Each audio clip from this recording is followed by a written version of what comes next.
Hallo zusammen und willkommen zurück auf unserem Kanal. Vor mir habe ich die Vivo Watch GT2 und heute zeige ich euch, wie man die Armbänder dieser Uhr wechselt. Also fangen wir an.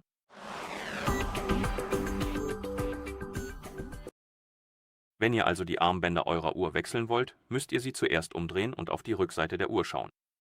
Und auf der Rückseite der Uhr werdet ihr sehen, dass sich neben jedem Armband auf beiden Seiten der Uhr diese Knöpfe befinden. Um das Armband zu lösen, drückt ihr einfach diesen Knopf hier.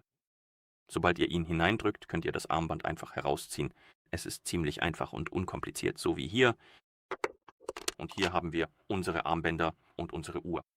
Und wenn ihr neue Armbänder habt und diese anbringen möchtet, nehmt ihr einfach die Uhr, nehmt das Armband und hier am Armband habt ihr diesen Stift, der normalerweise in der Uhr einrastet. Und ihr nehmt im Grunde diesen Stift und führt ihn in das Loch an eurer Uhr ein. Ich weiß nicht, ob ihr das Loch sehen könnt, weil es das Licht etwas reflektiert, aber hier ist es. Und ihr könnt es einfach in diesem Winkel einsetzen, hineindrücken und sobald es einrastet, hält es. Ziemlich einfach und ziemlich schnell, so. Und jetzt haben wir die Armbänder wieder angebracht und so wechselt man die Armbänder bei dieser Uhr.